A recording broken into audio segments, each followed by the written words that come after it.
नमस्कार। Electronic mechanic के अंदर आज हम जो चैप्टर शुरू करने वाले हैं वो है चालक, रोधक और तार, कंडक्टर्स, इंसुलेटर्स एंड वायर्स के बारे में इस चैप्टर में डिस्कशन करेंगे। इलेक्ट्रॉनिक मैकेनिक के अंदर बेसिक इलेक्ट्रिसिटी का पार्ट है ये, इलेक्ट्रॉनिक्स एंड हार्डवेयर का। इसके अंदर जिस चैप्टर में जो हम पढ़ेंगे वो है पदार्थ क्या चीज़ है, मैटर क्या चीज़ होता है, उसमें कंडक्टर क्या है, रेजिस्टेंस के बारे में पढ़ेंगे, उनकी संरचना कैसे होती है, और इलेक्ट्रिक करंट के बारे में पढ़ेंगे, विद्युत धारा के बारे में, उसका मीनिंग क्या है वो स्पष्ट किया जाएगा। विद्युत प्रतिरोधक का अर्थ क्या है, जो इलेक्ट्रिसिटी का रेजिस्टेंस होता है उसका मीनिंग क्या है वो सीखेंगे। और सामान्यतः प्रयोग में आने वाले जो चालक हैं, जो कंडक्टर हैं, जो हम मोस्टली यूज़ करते हैं उनके बारे में पढ़ेंगे। और जो रोधक हैं, जो इंसुलेटर हम यूज़ करते हैं, जो रेजिस्टेंस यूज़ करते हैं, उनके बारे में अध्ययन करेंगे इस चैप्टर में। और एक जो तार को कैसे हम परिभाषित करेंगे, डेफिनेशन ऑफ वायर, इसमें पढ़ेंगे। और एकल और बहुखंडी तारों के बारे में, जिसमें सिंगल वायर और मल्टीपल वायर की बात के बारे में समझेंगे। और इसके बेनिफिट्स क्या हैं, इसके नुकसान क्या हैं, उसको कैसे हम छिलते हैं, ये सारी चीज़ें इस चैप्टर में अध्ययन करेंगे। और जो पहला है वो है मैटर क्या है, पदार्थ क्या चीज़ होते हैं।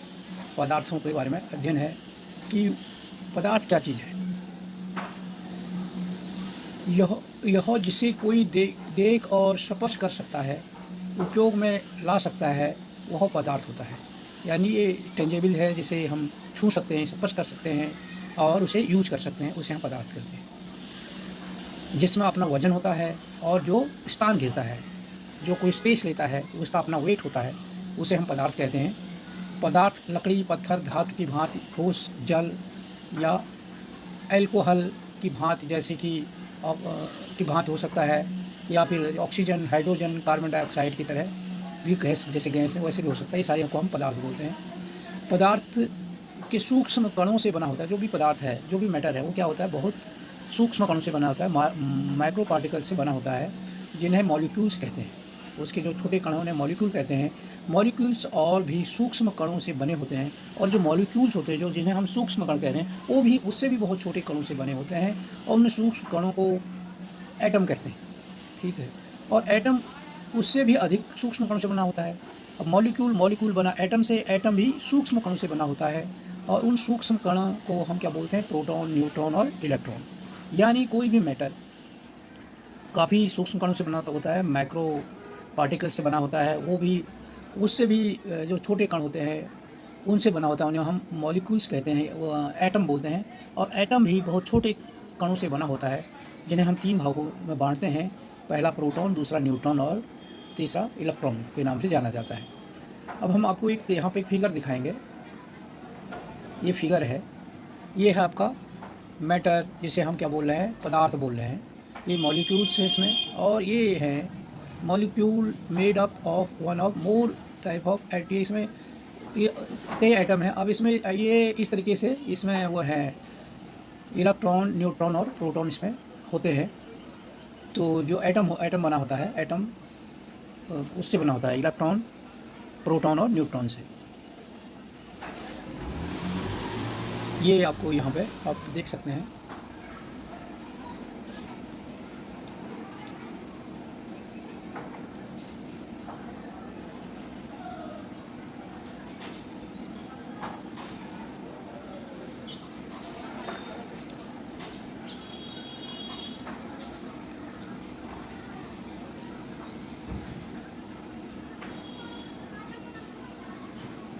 इस तरीके से हम देख सकते हैं कि ये है matter contains million of molecules होते हैं। इसमें लाखों छोटे छोटे मॉलिक्यूल्स होते हैं, और वो एटम से बना होता है। एटम क्या होते हैं, उसमें सम एटॉमिक पार्टिकल्स होते हैं, जो इलेक्ट्रॉन्स, प्रोटॉन्स और न्यूट्रॉन्स से बना होता है। प्रोटॉन और जो न्यूट्रॉन होते हैं वो उसके सेंटर में होते हैं। अब ये इसमें आपका वो है नहीं कि आगे जब इलेक्ट्रिकल थ्योरी के बारे में आ गया शायद उसमें इसका डिटेल होगा। अब इसमें क्या है कि मैटर के बारे में बताया। अब इसमें अलग अलग है, कंडक्टर, इंसुलेटर और वायर के बारे में बताएंगे क्या है। जैसे चालक क्या है, चालक के बारे में हम जानते हैं। कि इसमें करंट जाता है, इसमें करंट नहीं जाता है। जिसमें करंट आसानी से जाता है उसे बोलते हैं चालक, यानी कंडक्टर्स। एटम की बैलेंस ऑर्बिट एक अब उसी हमारा एटम के ऊपर बता रहा है ये। इसमें थोड़ा सा डिटेल में डिस्कस करेंगे, तो थोड़ा बताते हैं इसने क्या डेफिनेशन दी है। कह रहा है एटम की बैलेंस ऑर्बिट में एक अथवा दो इलेक्ट्रॉन होने पर इलेक्ट्रॉन्स को बाहर खींचकर स्वतंत्र इलेक्ट्रॉन्स के रूप में उपलब्ध कराया जा सकता है। इन सामग्रियों को चालक कंडक्टर कहते हैं। बाह्य बल के लगाए जाने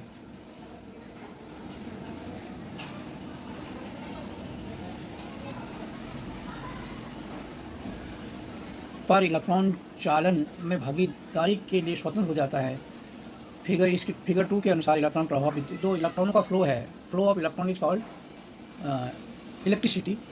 विद्युत कहते हैं जो प्रवाह होता है, इलेक्ट्रॉन का प्रवाह जो इलेक्ट्रॉनों का बहाव होता है या प्रवाह होता है, प्रवाह जो होता है वो क्या है कि जो इसके आउटर ऑर्बिट है, जो इसके बाहरी सर्किल है या ऑर्बिट है, वहाँ से ये क्या करता है, जैसे ही कोई फोर्स लगता है तो वो इलेक्ट्रॉन फ्लो करने लग जाते हैं, बहने लग जाते हैं, चलने लग जाते हैं, और उनके बहाव को हम करंट बोलते हैं, विद्युत धारा बोलते हैं। तो ये जो उसके बाहरी ऑर्बिट में है, जो हमने मैटर है हमारा, उसका जो अणु है, जो तो उनके बाहर का जो इलेक्ट्रॉन होते हैं आउटर सर्किल में, वो फ्लो कर जाते हैं बाहर, आप उसको फ्लो चलने शुरू कर जाते हैं बाहरी प्रभाव से, तो उसको हम करंट बोलते हैं। इसका सेंटर पॉजिटिव होता है, बाहर जो होते हैं ये, इसमें सेंटर में क्या होता है, नेगेटिव पॉजिटिव, और न्यूट्रॉन जो होता है, प्रोटॉन और न्यूट्रॉन जो होता है वो सेंटर में होते हैं, और जो इलेक्ट्रॉन होते हैं उनका नेगेटिव चार्ज होता है, वो इसके ऑर्बिट में चक्कर लगाते हैं। और जो प्रोटॉन होता है उसमें पॉजिटिव चार्ज होता है, न्यूट्रॉन पर कोई चार्ज नहीं होता है। जितने न्यूट्रॉन होते हैं उतने ही प्रोटॉन होते हैं, इसलिए जब भी कोई मैटर होता है वो न्यूट्रल होता है, उसमें कोई चार्ज नहीं होता है। परंतु जैसे ही अगर उसमें करंट फ्लो करेगा, जैसे ही वो उसके इलेक्ट्रॉन चले जाएंगे तो उसमें पॉजिटिव चार्ज बढ़ जाएगा, और जहाँ वो जाएंगे उसमें नेगेटिव चार्ज बढ़ जाएगा, यानी दूसरी जगह उसका इलेक्ट्रॉन की मात्रा बढ़ जाएगी, और जहाँ वो छूटेगा उसके वहाँ पे उसकी मात्रा, प्रोटॉन की मात्रा बढ़ जाएगी। जहाँ प्रोटॉन मात्रा ज़्यादा होगी वो पॉजिटिव हो जाएगा, जहाँ इलेक्ट्रॉन की मात्रा ज़्यादा होगी वो नेगेटिव हो जाएगा। तो ये है, देखो ये है इनर शेल ऑफ इलेक्ट्रॉन। ये जो इनर शेल में है इलेक्ट्रॉन है, ये ऐसे ही घूम रहे हैं, इनमें कोई प्रभाव नहीं पड़ता है। आउटर फोर्स कोई भी हम अगर दबाव बनाते हैं या कोई एक्सटर्नल फोर्स पर लगाते हैं तो कोई फ़र्क नहीं पड़ता, परंतु जो एक्सटर्नल है, जो इसका बाहरी सर्किल है, तो वहाँ से जो उसमें जो इलेक्ट्रॉन होते हैं वो बहते हैं। ये जैसे दिखा है कि ये इस पर बाहरी फोर्स लग रहा है, और ये इलेक्ट्रॉन यहाँ से निकला और ये आया, उसने इसको फोर्स लगाया, इधर गया, ये करके ये एग्जिट कर गया, तो ये है। और ये जो फ्लो है, फ्लोइंग फ्री इलेक्ट्रॉन, ये क्या हो रहा है, जो फ्री इलेक्ट्रॉन है हमारे आउटर मोस्ट ऑर्बिट में वो फ्लो कर रहे हैं, तो इसी को क्या बोलते हैं, फ्लो ऑफ इलेक्ट्रॉन। और वो जो फ्लो ऑफ इलेक्ट्रॉन होता है वो एक कंटिन्यूस प्रक्रिया होती है, उसको हम करंट बोलते हैं।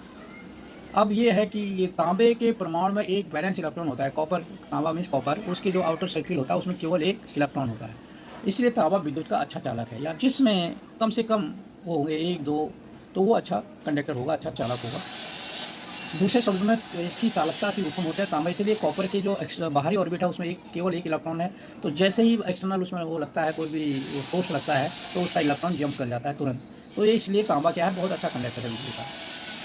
अब नीचे दिया है चांदी है, सिल्वर, जो तांबा है, सोना है, गोल्ड है, एल्युमिनियम है, लोहा है, ये सारे क्या है, कंडक्टर हैं, अच्छे कंडक्टर हैं। ऊपर की सूची से स्पष्ट है कि चांदी सर्वाधिक उत्तम चालक है, और इससे क्या होता है कि जो ये सबसे नंबर 1 है, जो सिल्वर है, चांदी है, वो सबसे अच्छी चालक है बिजली की, विद्युत सबसे अच्छा कंडक्टर है इलेक्ट्रिसिटी का। दूसरे नंबर पर है कॉपर, तीसरे पर है सोना, चौथे पर एल्युमिनियम, और पाँचवें नंबर पर है लोहा। इसके जो ये सारी चीज़ें हैं, जैसे सबसे अच्छा कंडक्टर चांदी है, उसके बाद तांबा, सोना, एल्युमिनियम, और सबसे लास्ट में जो दिखाया इसने लोहा है। इसलिए इन धातुओं के मूल्य दूसरे चालकों से कम है। यही कारण है कि तांबा और एल्युमिनियम का उपयोग विद्युत कार्य में सर्वाधिक होता है। परंतु क्या होता है कि जो ये चांदी है, सोना है, बहुत कॉस्टली आइटम है, तो ज़्यादातर जिनकी जो कॉस्ट कम है उसमें क्या है, तांबा है या एल्युमिनियम है, तो उनका इस्तेमाल करते हैं। ज़्यादा हम देखते हैं चांदी का नहीं वो बनते हैं कंडक्टर, क्योंकि बहुत कॉस्टली है, एक्सपेंसिव है, तो तांबा लेते हैं, उसके बाद सोना है, सोना का भी नहीं लेते हैं, फिर एल्युमिनियम है, तो एल्युमिनियम और कॉपर को सबसे ज़्यादा यूज़ करते हैं एज ए कंडक्टर। चालकों के लिए सोने का उपयोग विशेष प्रयोजन के लिए कभी कभी कहीं जगह है जहाँ पर कुछ इंस्ट्रूमेंट बनाने हों और इसलिए कॉस्टली इंस्ट्रूमेंट हो, वहाँ पे किए जाते हैं, क्योंकि इस धातु में तांबा और चांदी की तुलना में कुछ विशेष गुण होते हैं।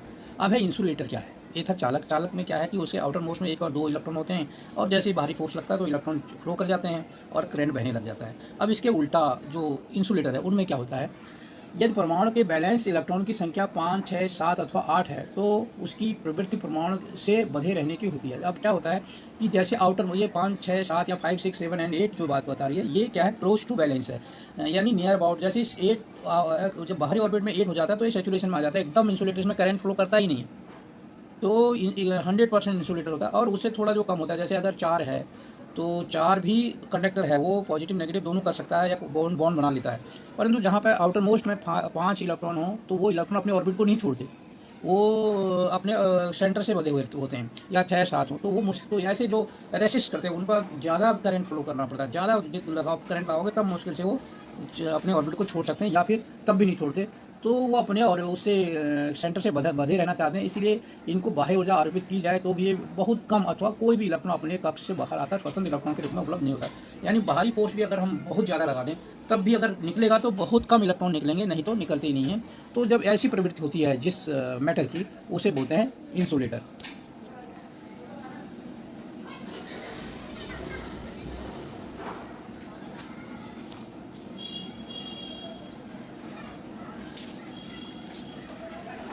अब जैसे क्या है कि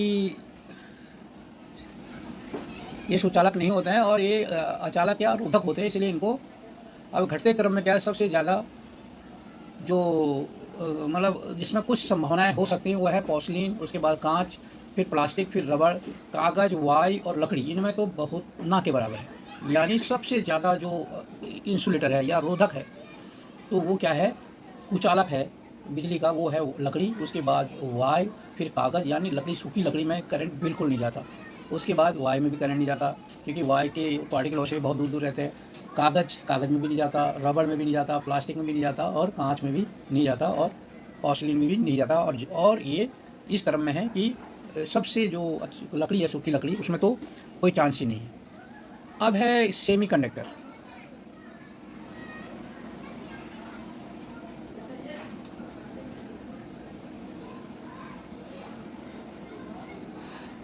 सेमीकंडक्टर, यदि किसी परमाणु में बैलेंस इलेक्ट्रॉन की संख्या, अब ये आ गया वही मैं जो 4 की बात कर रहा था, अभी देखो 2 हिस्सों में यहाँ पर हमने डिस्ट्रीब्यूट कर दिया, ये समझने की बात है। जो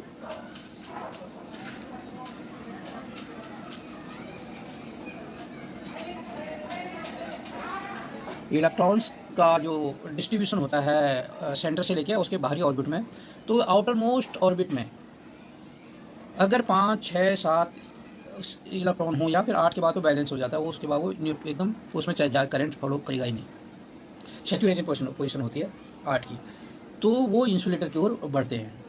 और 1, 2, 3, अब 1 होगा तो अच्छा कंडक्टर होगा, 2 होगा तो उससे थोड़ा कम होगा फिर भी अच्छा, 3 होगा तो भी उनसे कम होगा फिर कंडक्टर अच्छा होगा। 4 ऐसी पोजीशन है जहाँ पर वो एज ए क्या करता है, सेमी कंडक्टर, यानी अर्धचालक, विद्युत धारा का अर्धचालक बोलते हैं सेमी कंडक्टर। यदि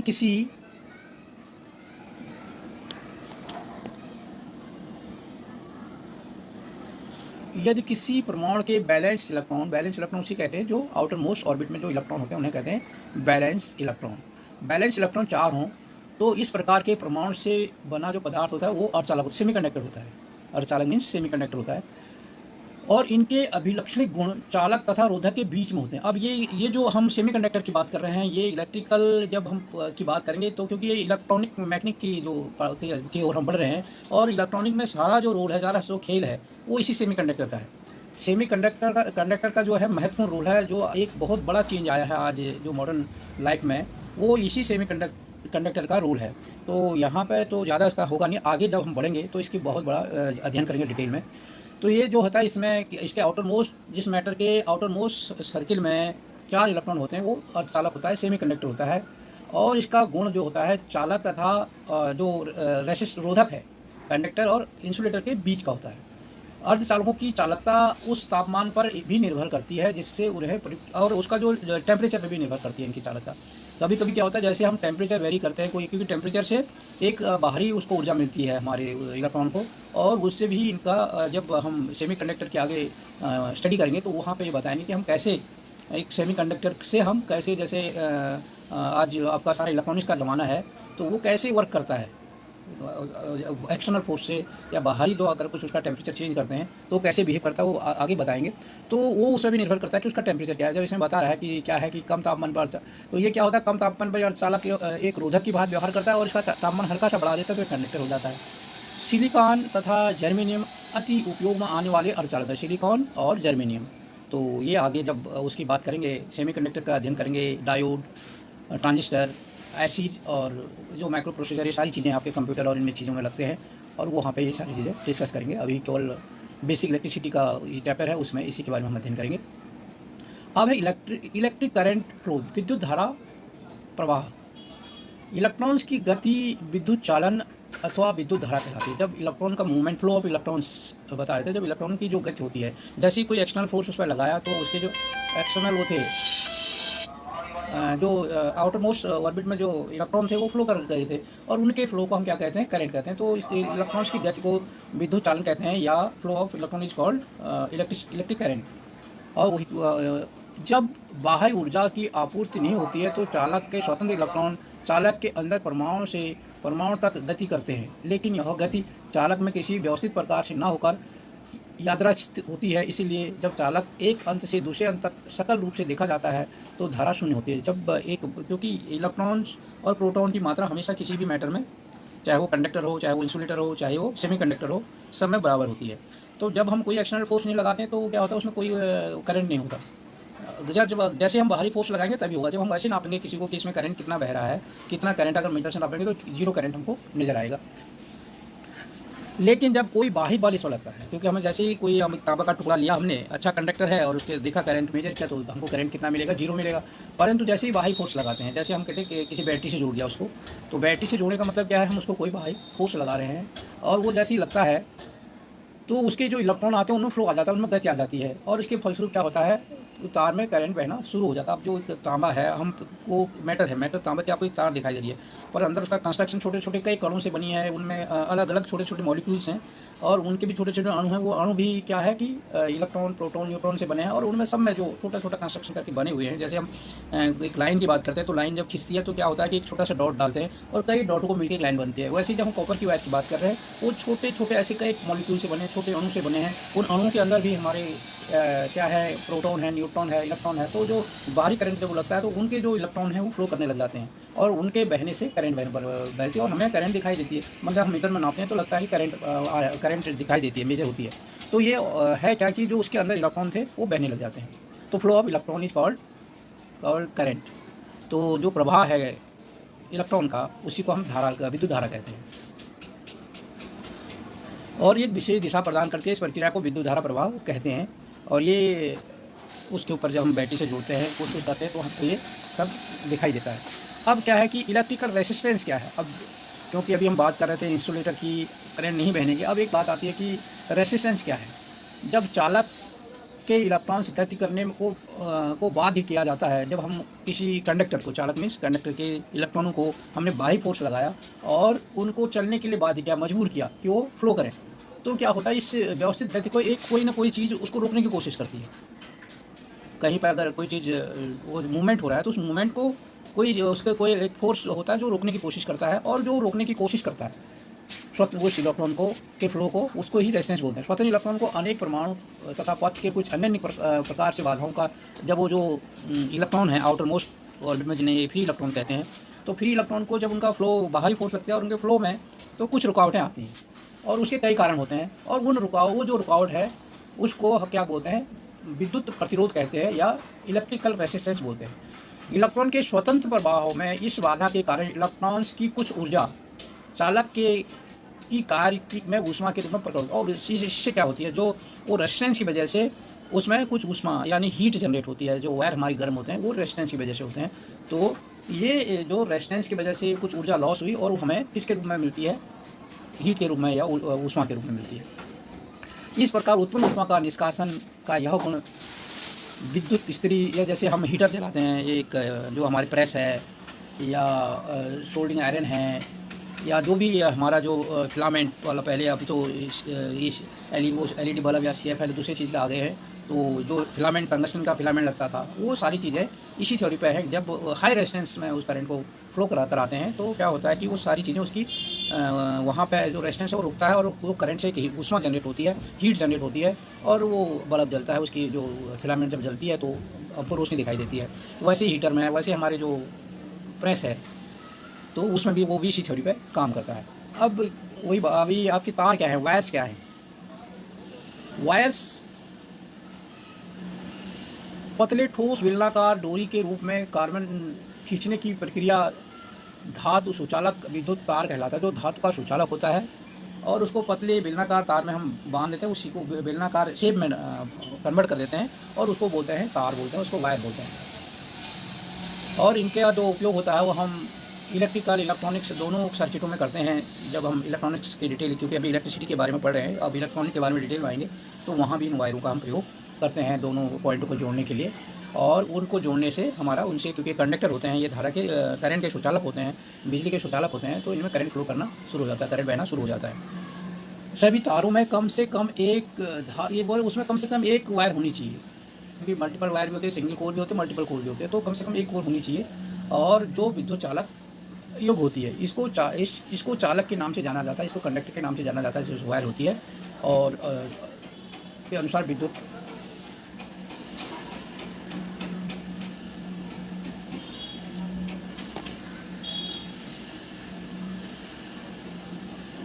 ये है वायर के बारे में फिगर, जिसे आप देख सकते हैं। ये है कंडक्टर है, यहाँ से करंट इन कर रही है, हमने बाहरी फोर्स से करंट यहाँ लगाते हैं, इसको जोड़ते हैं किसी बैटरी से शॉर्ट करके, तो करंट फ्लो करती है। और जैसे कि अब आपने देखा होगा, बैटरी में एक टर्मिनल पॉजिटिव होता है, एक नेगेटिव होता है। तो क्या होता है, पॉजिटिव और नेगेटिव, जो मैं स्टार्टिंग से आपको बता रहा हूँ कि इलेक्ट्रॉन और प्रोटॉन का इसकी पूरी थ्योरी है। और हमारा जो कोई भी आइटम है, कोई भी हमारा मैटर है, वो इस चीज़ से बना होता है। जैसे हम बाहरी फोर्स लगाए, यानी हमने नेगेटिव जैसे जोड़ा, तो वहाँ से नेगेटिव मीन्स इलेक्ट्रॉन आ रहे हैं, और इलेक्ट्रॉन आ रहे हैं तो वो उसके आगे के इलेक्ट्रॉन को पुश करते हैं, इलेक्ट्रॉन का फ्लो हो जाता है, और आगे आके वो जो पॉजिटिव टर्मिनल होता है वो क्या करता है, उनको पुल करता है, पुश, यानी पुल एंड पुश वाला थ्योरी यहाँ पे वर्क करती है। तो जो नेगेटिव वाला है वो पुश करेगा। हमें पता है कि जब नेगेटिव सेम पोल क्या करते हैं, एक दूसरे को रिपल करते हैं, और जब एक ही टाइप के ध्रुव होते हैं या एक ही टाइप का चार्ज होता है या आवेश होता है, सेम आवेश, तो वो क्या करता है, एक दूसरे को दूर दूर खदेड़ते हैं। और जब जो अलग अलग टाइप के अपोजिट टाइप का जो आवेश होता है या चार्ज होता है, वो एक दूसरे को अपनी तरफ खींचते हैं।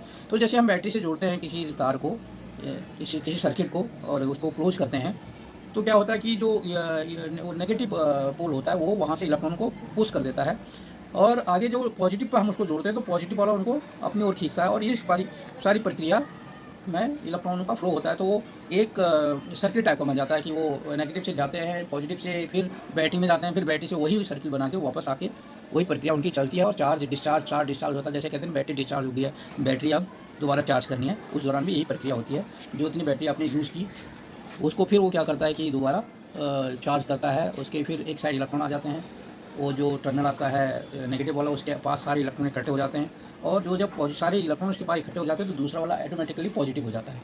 तो बैटरी में एक नेगेटिव टर्मिनल होता है, एक पॉजिटिव टर्मिनल होता है, और जैसे ही हम उसको कनेक्ट करते हैं सर्किट से, तो उसका नेगेटिव सारे इलेक्ट्रॉन उस सर्किट में अपना इलेक्ट्रॉन को भेजना शुरू कर देता है, और पॉजिटिव वाला वो अपनी तरफ खींचना शुरू कर देता है। और एक टाइम ऐसा आ जाता है कि इलेक्ट्रॉन वो पॉजिटिव, जितने मात्रा में हमारे पास पॉजिटिव चार्ज था बैटरी में उस टर्मिनल पर, उतने ही इलेक्ट्रॉन भी आ जाते हैं और बैटरी न्यूट्रल हो जाती है। तो उसे कहते हैं कि बैटरी ख़त्म हो गई है।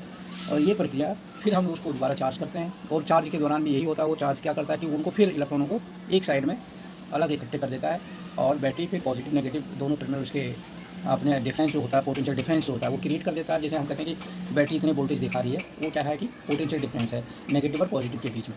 तो ये वही चीज़, यहाँ पे हमने करंट इन होता है और यहाँ से आउट होता है। यहाँ से हमने इलेक्ट्रॉन दिए बैटरी के, यहाँ से हमने पॉजिटिव लगाया बैटरी के, तो वो इलेक्ट्रॉन को वापस अपनी तरफ खींचता है। ये उसका बाहर हम इंसुलेटर लगाते हैं, तब तार हमें तो ऐसी दिखाई देती है, बाहर उसका PVC या कुछ लगा होता है। वो सारी इंसुलेटर का जब मैंने बताया था अभी, तो उसमें बताया था कि इंसुलेटर में कोई करंट नहीं जाता, इसलिए बाहर, ताकि किसी को शॉक ना लगे, किसी को करंट ना लगे, किसी को इसके बिजली के झटके ना लगें, उसके लिए लगाया जाता है। और इसके अंदर एक मेटल का जो वायर लगा दी जाती है, जो एक कनेक्टर होता है, जो सुचालक होता है करंट का, और इसी में करंट फ्लो करती है।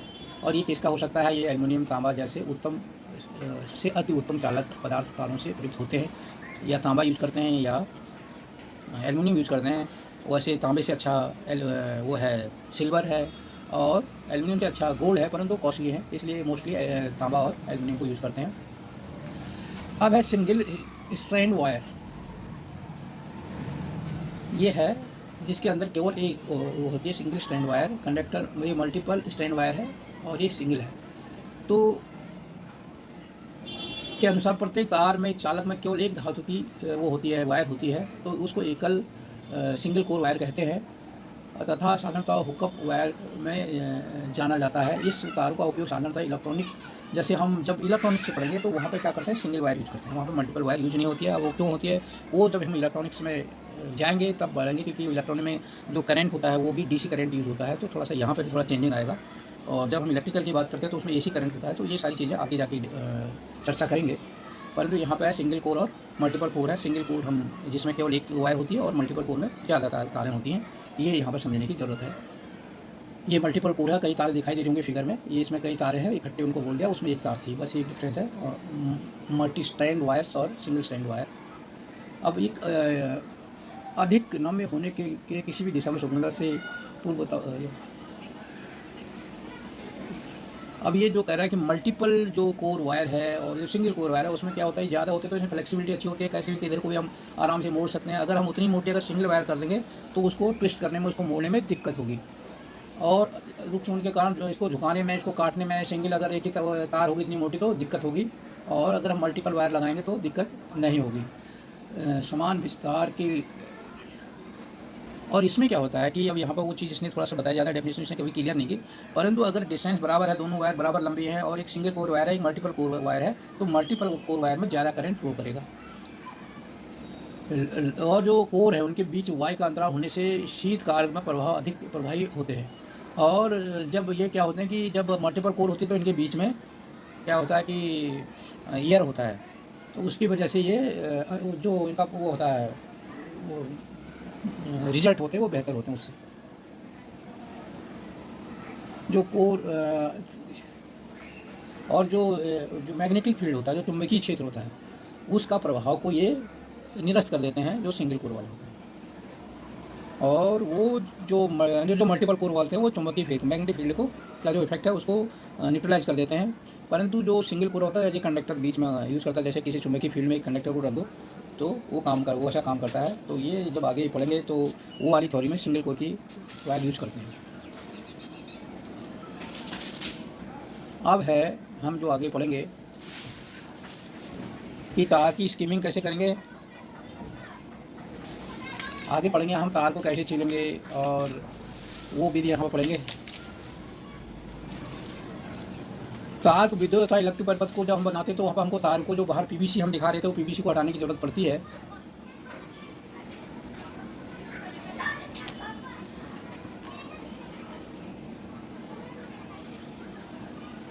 तो उसको उसके किनारों से उसकी पीवीसी को हटाकर जितनी हमें ज़रूरत पड़ती है उसको हम यूज़ करते हैं, और इसको क्या बोलते हैं, स्किनिंग करते हैं, तार को छीलना कहते हैं, या त्वचन कहते हैं।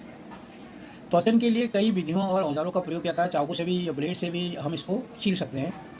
मोटी जो कोर की जो वायर होती है, मोटे रोधन वाले एक लड़ी या बहुलड़ी तारों का चाकू से, जब क्या होता है कभी कभी जो इंसुलेटर होता है, जो बाहर पीवीसी चढ़ी होती है वो ज़्यादा हार्ड होती है, ज़्यादा मोटी होती है, तो उनके लिए चाकू का इस्तेमाल अधिक किया जाता है। और जो पतली होती है उनके लिए हम जो प्लायर होता है या उसको जो कटर होता है उससे भी उसको छीलते हैं।